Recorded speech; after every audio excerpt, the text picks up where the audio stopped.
convidar o reverendo William de Jesus, que vai estar ministrando aos nossos corações.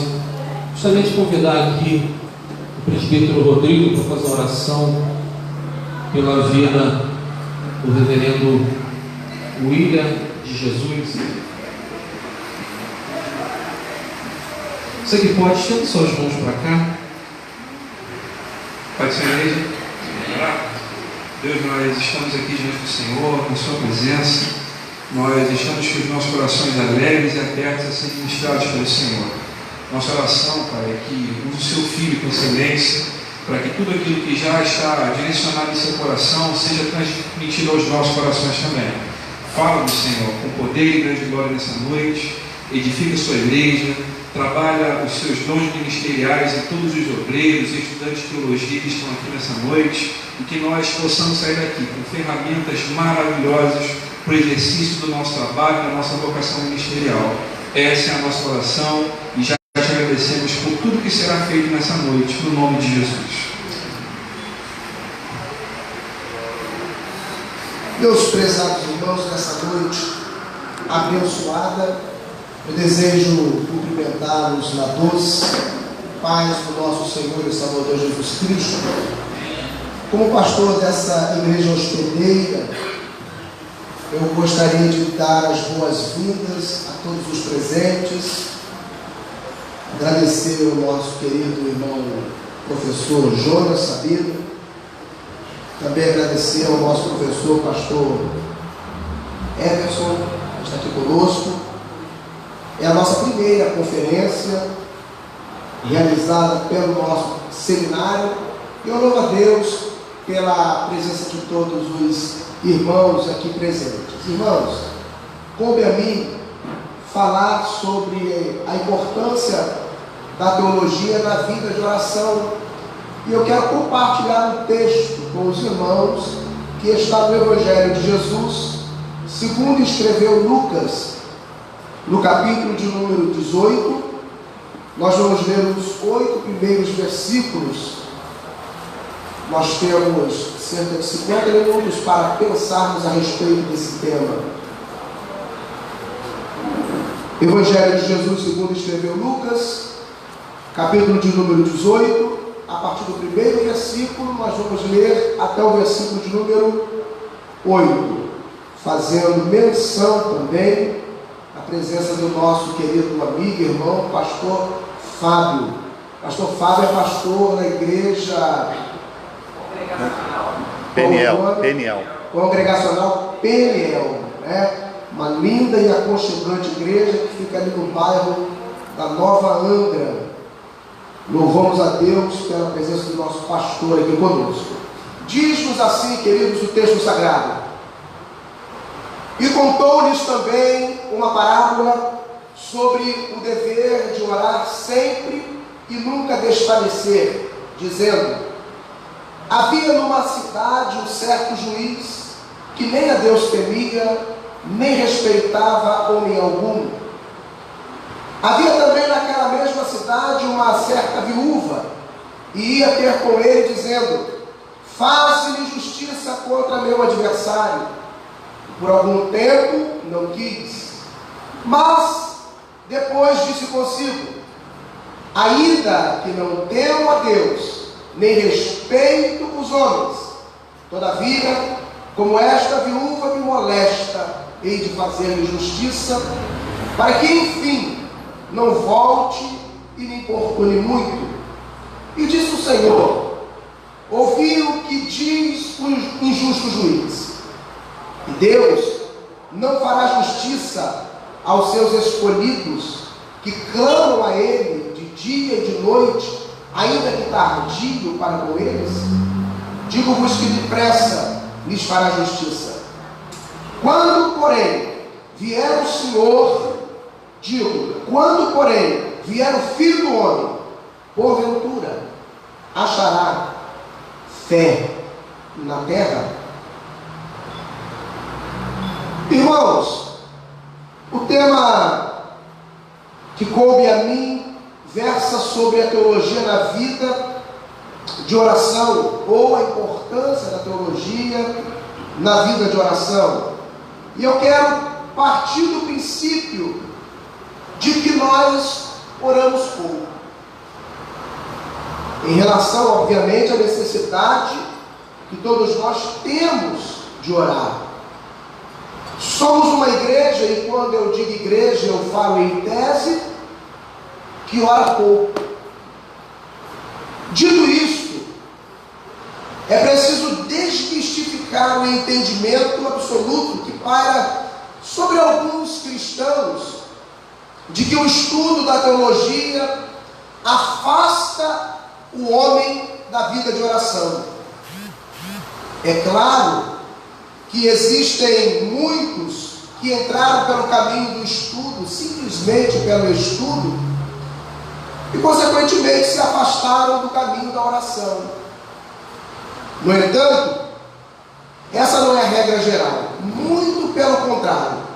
O estudante da teologia tradicional tende a se afastar da frieza espiritual a que nossa geração está submetida e se aproximar de Deus na prática constante da oração.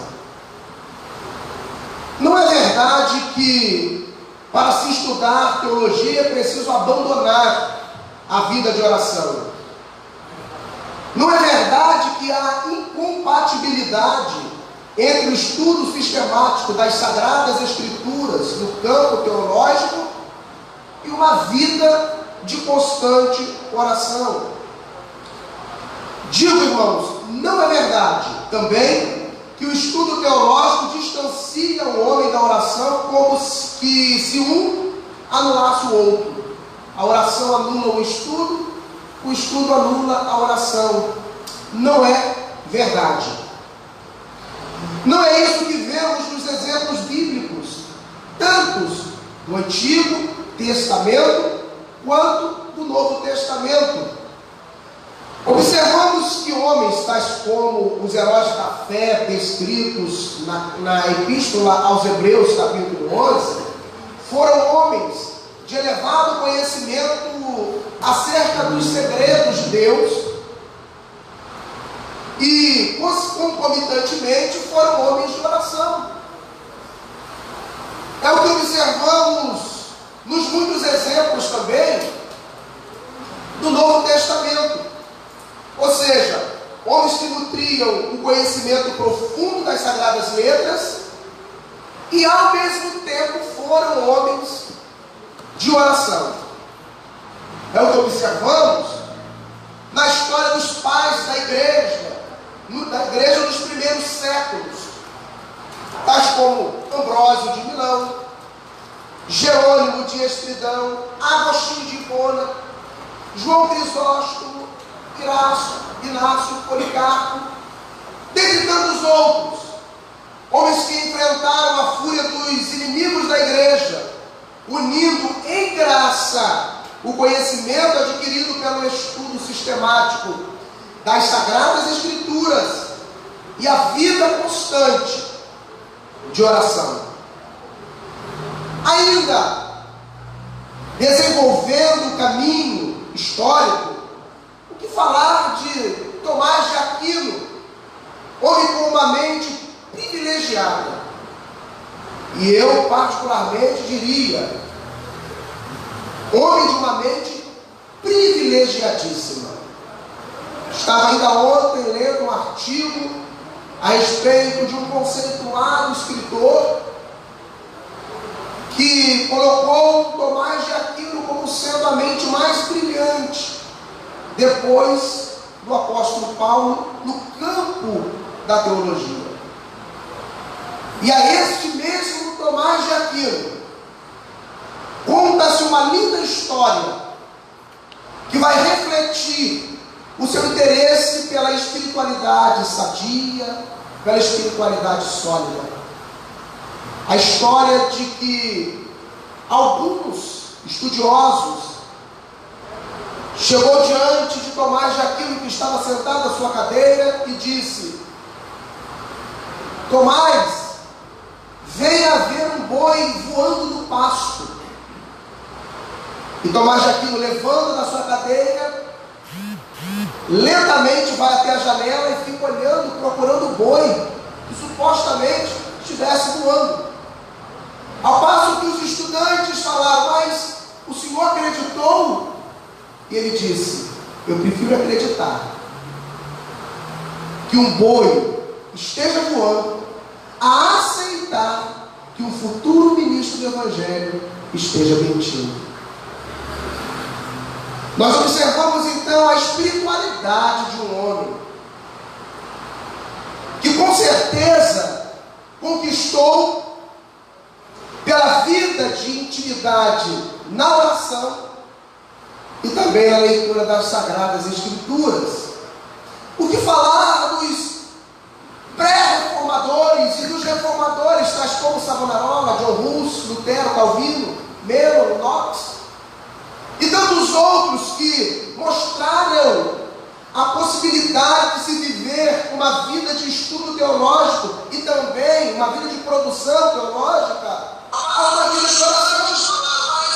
Sobre John Knox, inclusive, fala-se da suposta frase da rainha do Reino Unido em relação a esse abnegado servo de Deus, reformador da Escócia, em que ela dizia: temo quando o reverendo John Knox dobra os seus joelhos perante o seu Deus e ora. A isso eu temo.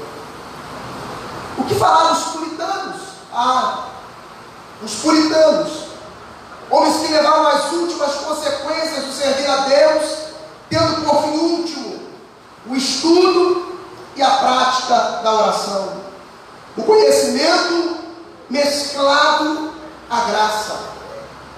Faltar-me-ia tempo para falar de tantos outros que escreveram lindas histórias, porque um dia se atreveram a viver sob as bases da busca incansável do conhecimento de Deus, sobretudo o conhecimento a partir do estudo sistêmico das sagradas letras e a vida de oração.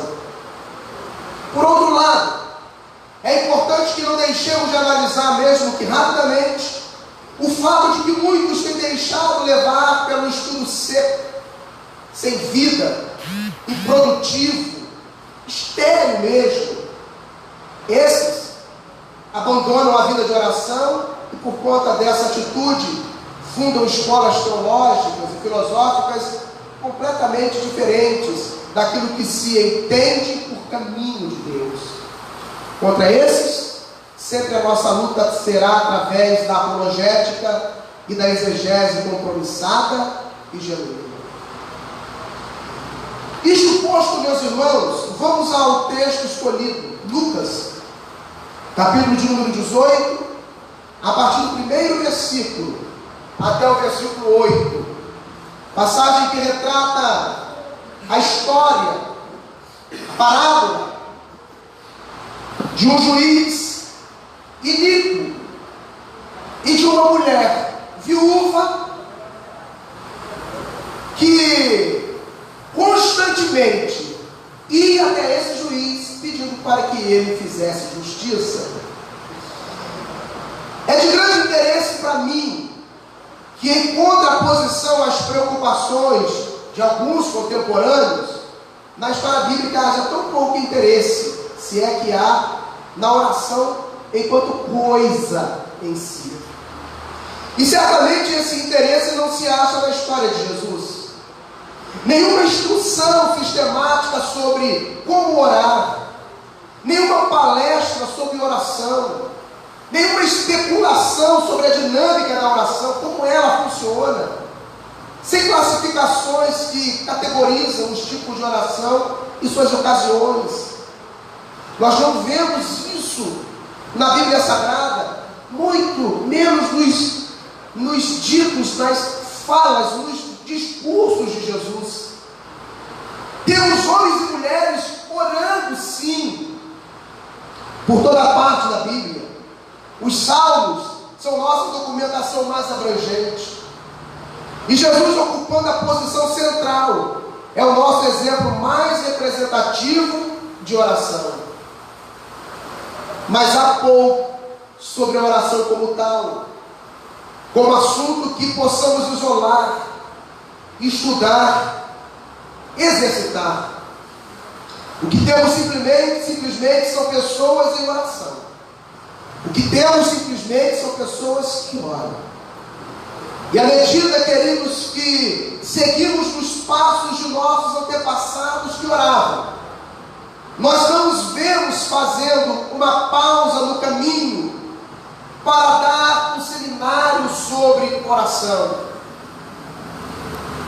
ou conduzindo experimentos controlados para demonstrar a eficácia da oração. Simplesmente, eles estão preparando o caminho, estão seguindo o caminho de Jesus. Os nossos antepassados, eles não tiram tempo de folga para orar. A oração é o que estão fazendo enquanto estão se preparando. A oração é o que eles estão fazendo enquanto estão seguindo. Assemelha-se um pouco ao que acontecia nos dias de Neemias, quando da construção dos muros de Jerusalém, no período pós-exílio, quando os inimigos se levantaram e alguém disse: estamos fazendo uma grande obra e não podemos parar. É a espada numa mão e o tijolo na outra mão. É um trabalho alinhado à vida de oração. É a caminhada aliada à vida de oração. O que eu observo ao longo da Bíblia Sagrada é que a vida de oração, ela tem que ser mesclada com a nossa vida diária. Uma vida de oração, irmãos, é uma vida vivida por aqueles que optaram pela graça de Deus, seguiram o caminho de Deus. Sobre o texto que nós lemos, cabe ressaltar primeiro que as viúvas no mundo antigo eram mulheres sem recursos próprios. Quando em necessidade, tinham que depender da hospitalidade da vila em que elas viviam. E essa viúva, especificamente no capítulo 18 do Evangelho segundo escreveu Lucas, ela precisava de justiça. Alguém, com toda certeza, havia feito alguma coisa errada para com ela, ou até mesmo havia defraudado essa mulher, e ela não tinha ninguém que fosse rico, ela não tinha ninguém que fosse poderoso, ela não tinha ninguém que fosse influente o bastante para defendê-la. Essa mulher tinha, como dizemos, nada mais que uma oração. Então essa mulher dirigiu-se ao juiz daquela vila e pediu ajuda. Tal como nos dias de hoje, irmãos, naqueles dias também havia leis. Afinal de contas, havia leis que protegiam alguém como aquela viúva, e era responsabilidade daquele juiz fazer que essas leis fossem seguidas, fossem cumpridas. O juiz a desconsiderou da mesma maneira que desconsiderava o próprio Deus.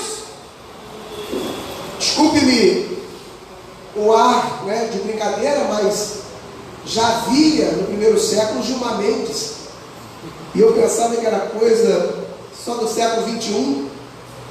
O juiz desconsiderou da mesma maneira que desconsiderava Deus. O texto é claro.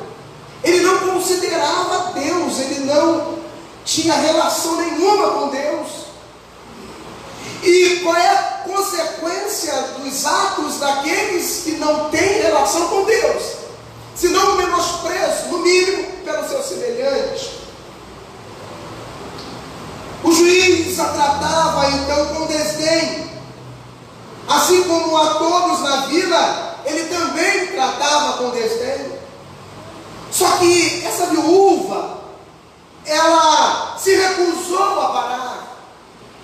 continuou no seu encalço, batia em sua porta no meio da noite, abordavam nas ruas, ela o importunava sem trégua, e esse juiz sentia como se tivesse feridas por todo o rosto, e 2 olhos roxos por causa das pancadas dela, até que por fim, esse juiz cedeu, deu-lhe a justiça que ela tanto pedia. É uma história sobre oração, sim. Lucas 18:1. Deviam orar sempre e nunca desanimar. É necessário orar constantemente, é necessário orar sem cessar. Eu não estou aqui, irmãos, nessa palestra falando sobre as ditas orações convencionais, as orações que fazemos quando entramos no templo, as orações que fazemos quando iniciamos o culto, as orações que fazemos após a administração da pastoral, no término do culto, as orações que fazemos antes de dormir, ao acordar, antes das refeições. Não! A minha proposta nessa noite é falar sobre a vida de oração que acompanha a nossa vida enquanto homens de Deus. A minha proposta é falar sobre orar constantemente, sem cessar. E a redundância aqui, ela é por vontade própria, constantemente e sem cessar. É andar orando, é ir ao templo orando, é conversar orando, é dialogar orando, é fazer da nossa vida um momento de oração, é fazer da nossa leitura um momento de oração. Eu amo uma definição de oração dada por Caio Fábio no livro O Divã de Deus, no volume 1, em que ele vai dizer que oração é mente que tagarela com Deus. É sobre esse tipo de oração que eu me predisponho a conversar com os irmãos nessa noite. É você ter uma vida de oração constante, porque esse foi o entendimento de Cristo, esse foi o entendimento de Paulo, esse foi o entendimento dos discípulos, dos pais da igreja, dos reformadores. Esse foi o entendimento dos nossos pais na fé, e esse deve ser o nosso entendimento. A oração, ela deve ser algo que se assemelha na língua portuguesa como uma crase, é a fusão indissociável de 2 fonemas iguais. A oração deve ser, irmãos, aquilo que se mescla, se amálgama na nossa vida, de modo que se torna impossível separar. Não há como separar mais a vida do homem de Deus da vida de oração, porque houve uma amálgama, uma mistura, uma crase. Por isso que Paulo vai dizer: orai sem cessar. Por isso que, à luz desse texto de Lucas 18:1, nós aprendemos que devemos orar sempre e nunca desanimar. É necessário orar constantemente, sem cessar. A maioria das pessoas, talvez, uma vez ou outra, param. Muitas, quem sabe quantas, até desistem. E por que não deveriam? Se não conseguem obter o que pedem, se não recebem o que concebem como resposta, a pergunta é: por que insistir? O mais notável na oração, queridos, não é o fato de que tantos oram, mas que alguns de nós persistam na oração. E a pergunta agora É o inverso da primeira. E por que insistirmos? E por que persistirmos? Por que continuamos a orar quando temos tão poucas provas de sua eficácia? Guarda o que eu vou lhe dizer agora. Todos os que fizeram da oração uma prática conhecem o sentimento desalentador às vezes de que a oração assemelha-se a um balde furado. Você vai até o rio pegar um balde de água, e quando chega à sua casa, a água se foi, o balde está vazio, e tudo que resta para mostrar o seu esforço é só um rastro de umidade que logo, logo o sol vai secar e fazer desaparecer. Não admira nem um pouco que Jesus tenha encerrado essa história com um aforismo, e eu até diria mais, com uma indagação escatológica de uma responsabilidade enorme. Jesus diz: mas quanto desse tipo de fé persistente o Filho do Homem achará na terra quando retornar? Na nossa versão que eu li, diz: quando, porém, vier o Filho do Homem, porventura, ele achará fé na terra? Essa é a pergunta de Jesus, e eu diria até uma pergunta retórica. Essa é a indagação, irmãos, que deveria nos levar, sabe, a ter uma reflexão profunda, permanente, constante. Jesus analisa a vida daquela viúva a respeito da sua fé em que aquele juiz um dia iria atendê-la, e ela importunou aquele juiz dia e noite, todos os dias e todas as noites, e Jesus levanta uma indagação, e com ela ele termina essa parábola. Quando o Filho do Homem voltar, ele encontrará fé sobre a terra. Homens que oram, homens que buscam.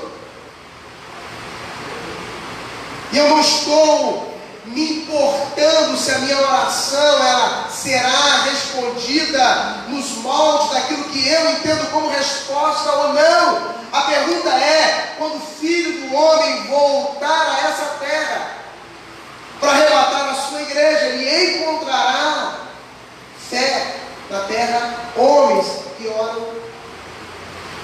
Porque a grande verdade, amados, é que nós estamos vivendo dias, e eu louvo a Deus pelos homens que Deus tem levantado, pelos pregadores que Deus tem levantado na nossa geração, para falar ainda contra esse evangelho água com açúcar, sobre o confronto da palavra de Deus para com o que estão construindo e chamando de evangelho. Eu louvo porque Deus ainda tem um povo compromissado com os valores sagrados, mas precisamos entender, irmãos, que a minoria, inclusive dentro das nossas igrejas, é a minoria que se interessa por uma vida cristã sadia, que mescla o estudo da palavra com a vida de oração, que vive literalmente o estudo sistemático da palavra com a vida de oração. Nós estamos vivendo um período de maior facilidade para se aprender. Eu quero abrir um parênteses nessa minha linha de raciocínio e já volto para o texto.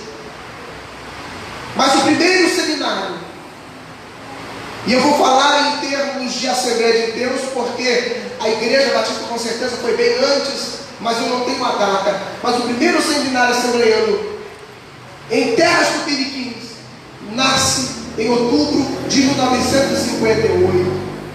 Até então, nós não somente não tínhamos seminários, como também as nossas lideranças lutavam contra os seminários.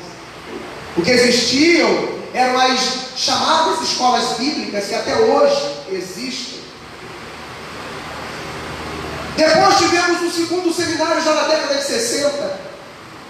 E alguns seminários foram surgindo. Até a década de 80 nós tínhamos pouquíssimos seminários. Havia dificuldade de você estudar, se aprofundar. Hoje não. Hoje você com o celular, você tem um mundo na tua mão, na palma da tua mão. Hoje você estuda sozinho. Hoje cada igreja tem o seu seminário, escolas bíblicas, conferências. Se você pode sair, você tem inúmeras e múltiplas possibilidades.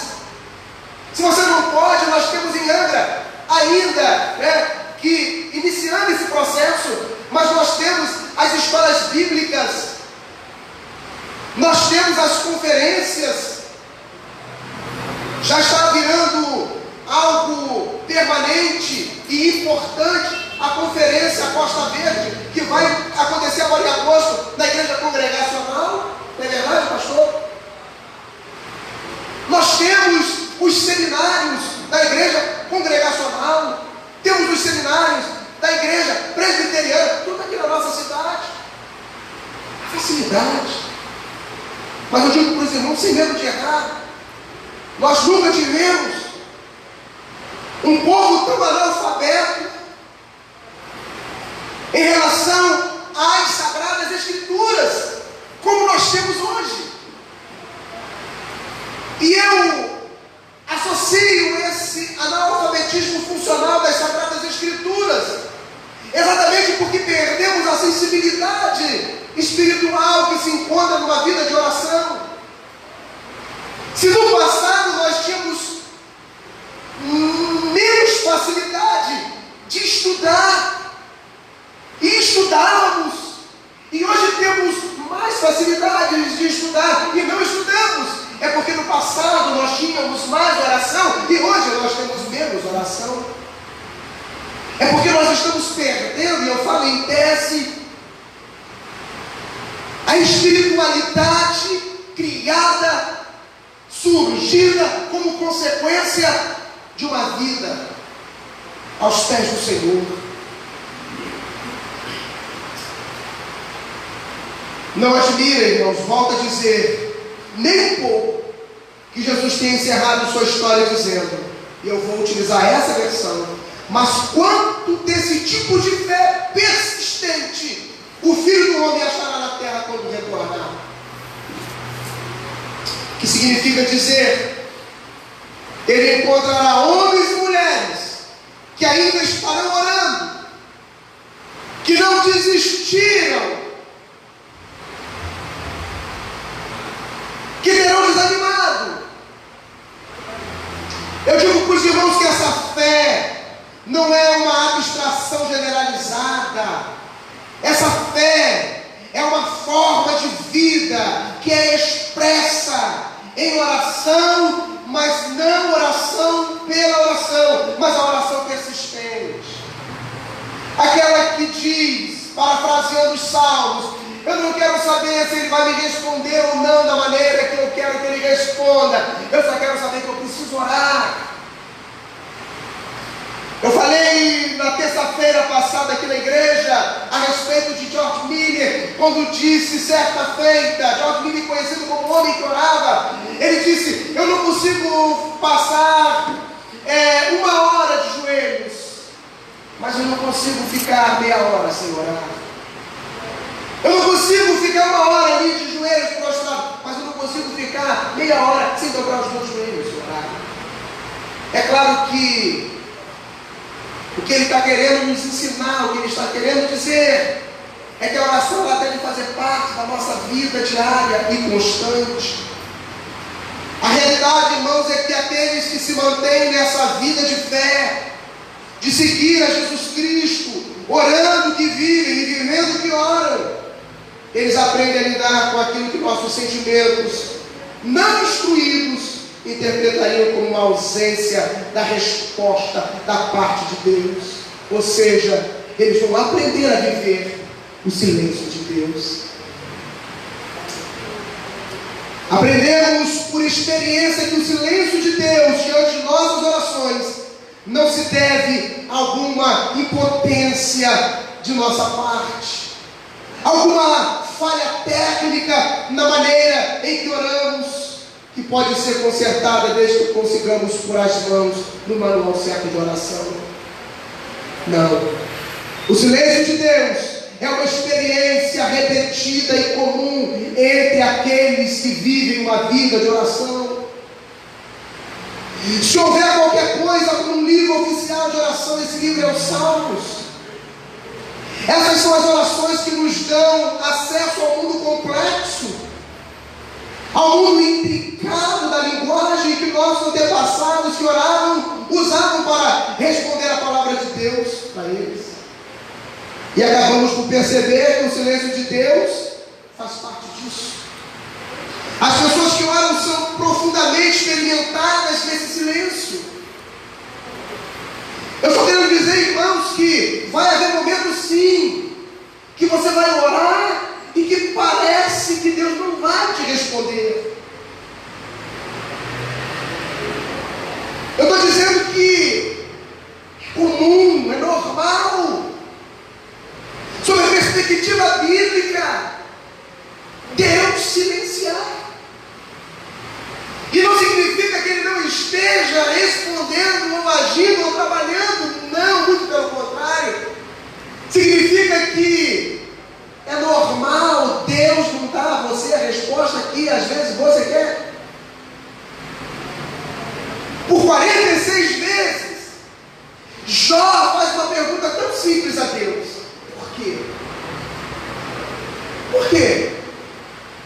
Jó chega ao ponto de dizer: pese-me o Senhor em balança justa, e saberá Deus a minha sinceridade. Então eu pergunto por quê? Eu sei que eu sou pecador por natureza, parafraseando, eu sei que eu tenho a essência do pecado dentro de mim, mas eu tenho pautado a minha vida nos valores sagrados.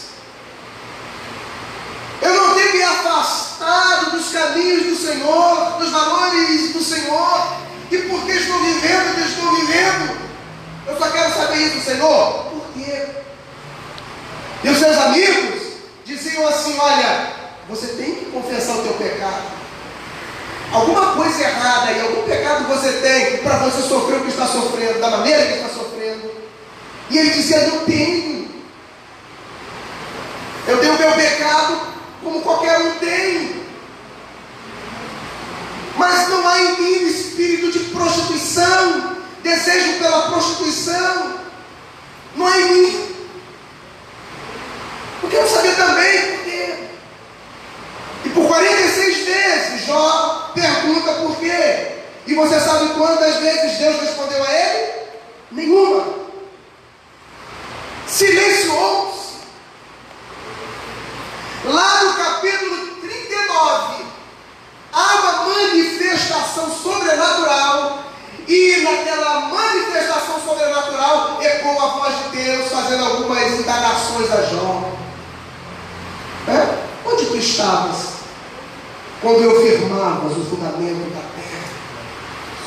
Onde tu estavas quando eu fazia, quando eu criava, quando as coisas aconteciam pelo poder da minha palavra? Onde tu estavas? E Jó não conseguiu responder a Deus. E Deus mostrou para Jó que Ele é Deus, que a história concentra-se na palma da sua mão, que Ele estabelece o limite das águas, que Ele é Deus.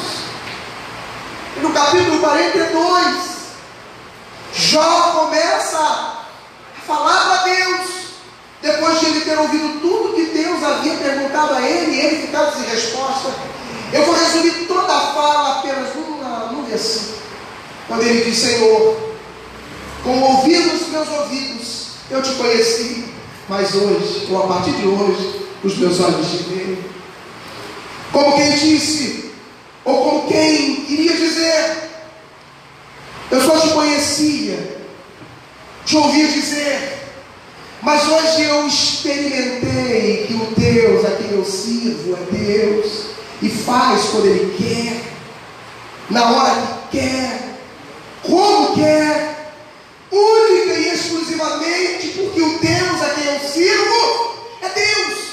Amém. E tem a história nas suas mãos, e se quer silenciar, Ele vai silenciar.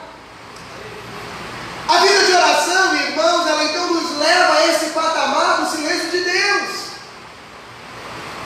E nós não podemos jamais falar a respeito desse silêncio de Deus sem citar o grande Søren Kierkegaard, aquele teólogo dinamarquês do século XVIII, que teve uma compreensão, e eu digo, pelo Espírito de Deus, a respeito desse silenciar de Deus. E ele então desenvolve a temática que ficou conhecido como o salto da fé, que é você viver nesse mundo de pecado, de afronta, esse mundo pequeno, esse mundo distante de Deus, das coisas de Deus, dos valores de Deus. É você viver nesse mundo, mas trazendo os valores de Deus. E você faz isso como? Você faz isso através do salto da fé. O salto da fé te ensina a viver também o silêncio de Deus.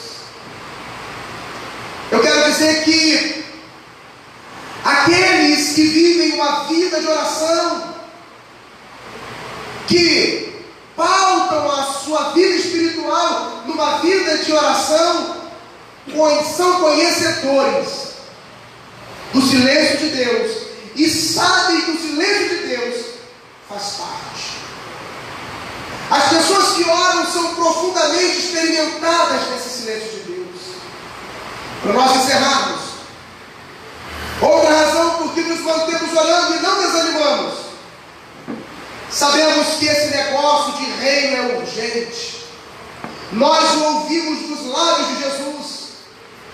O reino não é um assunto que de vez em quando entra de novo na pauta do debate. Não. O reino é o que está acontecendo o tempo todo, quer estejamos cientes dele, quer não. Mas a intenção de Jesus tornar-nos cientes desse reino. O reino requer uma total renovação de nossa imaginação, de modo que consigamos enxergar o que nossos olhos não veem, de modo que sejamos capazes de participar naquilo que não será relatado no jornal de amanhã. Enquanto Lucas nos conduz na companhia de Jesus, ao longo dessa viagem metafórica por Samaria, lembrando que esse texto, irmãos, faz parte de um conjunto de textos que alguns escritores, estudiosos dão o nome de o caminho de Samaria. É quando Jesus sai do norte, na Galileia, para o sul, na Judeia, passando por Samaria. E esse trajeto Jesus conta algumas parábolas, e essa parábola faz parte.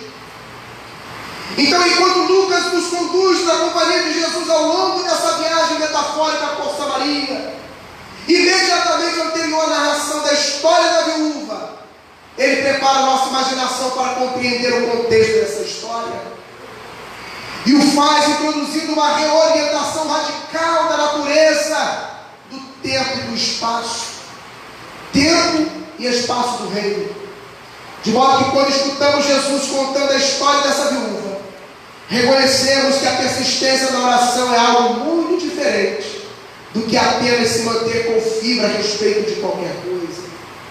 A oração persistente é o único tipo de oração que é congruente com o que podemos denominar compreensão do reino, da maneira que Deus trabalha, no tempo e no espaço. É preciso orar persistentemente, porque assim Jesus nos ensina. O texto termina com uma admoestação escatológica de Jesus. Quando vier o Filho do Homem, porventura, achará esse tipo de fé na terra? Existem aqueles que interpretam essa admoestação fazendo uma análise quantitativa, e outros não. Outros, tal como o próprio pastor Hernando Dias Lopes, ele vai analisar esse texto não com uma análise quantitativa de quanto Jesus vai encontrar, mas ele vai analisar esse texto sob a análise do autoexame. Eu faço parte, eu estou dentro desse grupo. Se Jesus voltar hoje, eu faço parte desse grupo que tem fé. Se Jesus rasgar esses céus e descer com os seus anjos, eu faço parte do grupo que Jesus vai olhar e vai encontrar em mim fé, e fé persistente, oração persistente. É sob essa ótica, e fazendo algumas perguntas, que eu quero terminar a minha palavra essa noite.